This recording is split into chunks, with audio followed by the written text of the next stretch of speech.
मैं डॉक्टर किशोर नाडकर्णी। मैं एक इनफर्टिलिटी स्पेशलिस्ट हूँ, एंड्रोलॉजिस्ट हूँ। जो आईवीएफ इक्सी प्रोग्राम्स हम लोग करते हैं, जिन कपल्स को, दंपतियों को बच्चा नहीं होता, उनको हम बच्चा देते हैं अलग अलग प्रक्रिया द्वारा।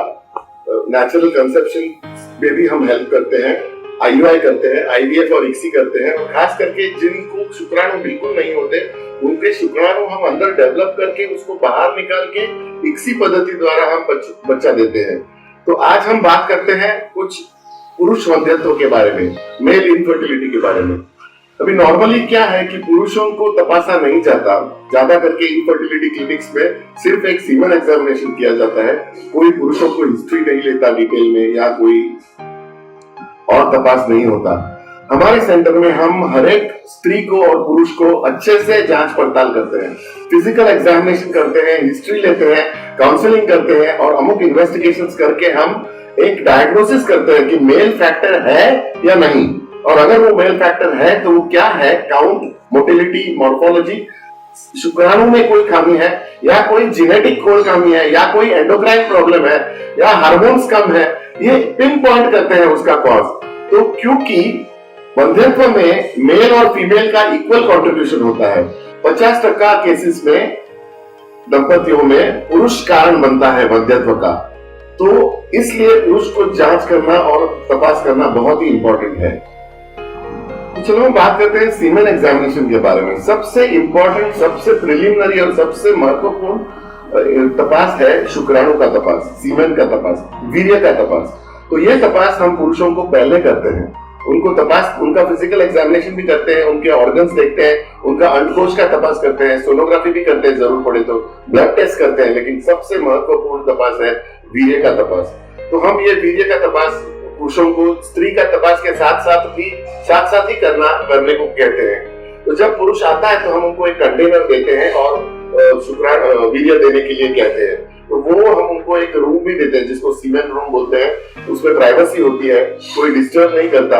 वहाँ वो अपने शांति से अपने विचार द्वारा वो मास्टरबेट करके सैंपल दे सकते हैं। और उस वीर्य के तपास द्वारा हमको ये समझता है कि क्या वीर्य का प्रमाण बराबर है, सीमेन वॉल्यूम बराबर है, क्या उसकी विस्कोसिटी बराबर है। मतलब सीमेन पहले जो आता है वो कड़क होता है, बाद में वो पतला हो जाता है, तो पतला होने की प्रक्रिया बराबर है। हर एक स्टेप का महत्व होता है, इसका कोई कारण होता है, कोई प्रॉब्लम होता है तो हम उसको सॉल्व कर सकते हैं। फिर शुक्राणु का काउंट हम देखते हैं, काउंट कितना है, माइल्ड, मॉडरेट, सीवियर। लो काउंट को हम ओलिगोस्पर्मिया बोलते हैं। तो माइल्ड, मॉडरेट और सीवियर ओलिगोस्पर्मिया होता है, जो शुक्राणु का प्रमाण कम होता है। लेकिन सबसे इंपॉर्टेंट है मोटिलिटी, शुक्राणु जो हिलते हैं, क्योंकि शुक्राणु जाके उस साइड को फर्टिलाइज करते हैं।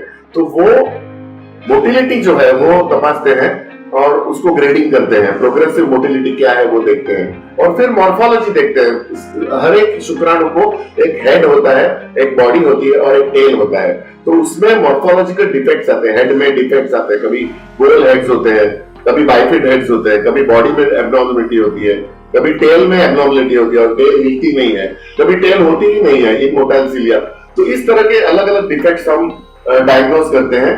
और सीमेन रिपोर्ट के द्वारा हमको लगभग 90% सेंसिटिविटी होती है सीमेन रिपोर्ट की। तो सीमेन रिपोर्ट द्वारा हमको ये समझता है कि इस पेशेंट को पुरुष में कोई प्रॉब्लम है या नहीं। इसके अलावा हम पेशेंट को पूरा तपास करते हैं। इट इज इम्पोर्टेंट कि पेशेंट का पैंट नीचे उतार के उसके गोली का साइज और उसकी गोली अपने जगह पे है कि नहीं, दूसरा कोई पैथोलॉजी, हर्निया, हाइड्रोसिल, वेरिकोसिल है या नहीं, और वो सब देखना बहुत इंपॉर्टेंट होता है। और ज्यादा करके 90% of the male infertility clinics they don't examine the male, क्योंकि एक तो फीमेल्स यूजुअली गायनेक्स होते हैं और संकोच होता है। मेल्स को भी फीमेल्स के सामने तपास करने के लिए संकोच होता है, तो संकोच के कारण ही ज्यादा करके एग्जामिन नहीं करते। और कई बार हम अच्छी इंपॉर्टेंट पैथोलॉजी मिस कर जाते हैं। बहुत सारे जेनेटिक सिंड्रोम्स होते हैं, जैसे क्लाइनफेल्टर सिंड्रोम, एक खोल खामी होती है जो हम पेशेंट को देख के ही डायग्नोज कर सकते हैं।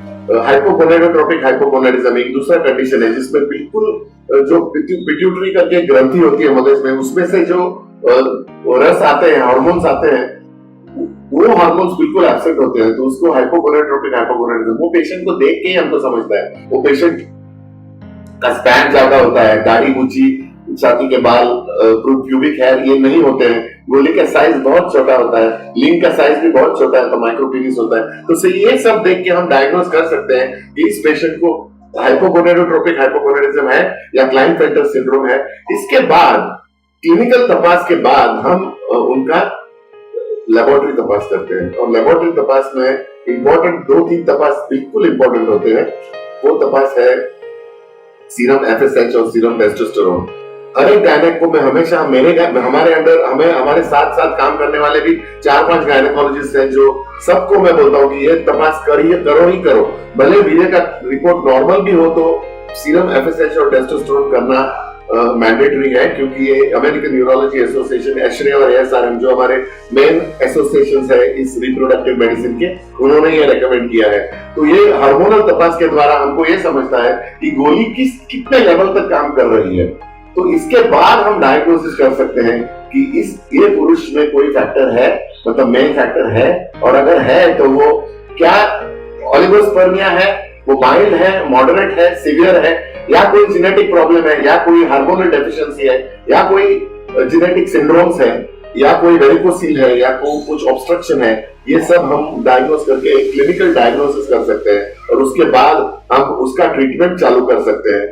तो ये पुरुष का ट्रीटमेंट करने से वंध्यत्व का ट्रीटमेंट में दंपति को बहुत फायदा होता है, क्योंकि दोनों का तपास करने से रिजल्ट्स बहुत अच्छे आते हैं। और स्पर्म्स भले हो लेकिन अच्छे नहीं हो तो उसको इंप्रूव करने से आईयूआई के रिजल्ट्स भी इंप्रूव होते हैं, आईवीएफ के रिजल्ट्स भी इंप्रूव होते हैं, और इसी के रिजल्ट्स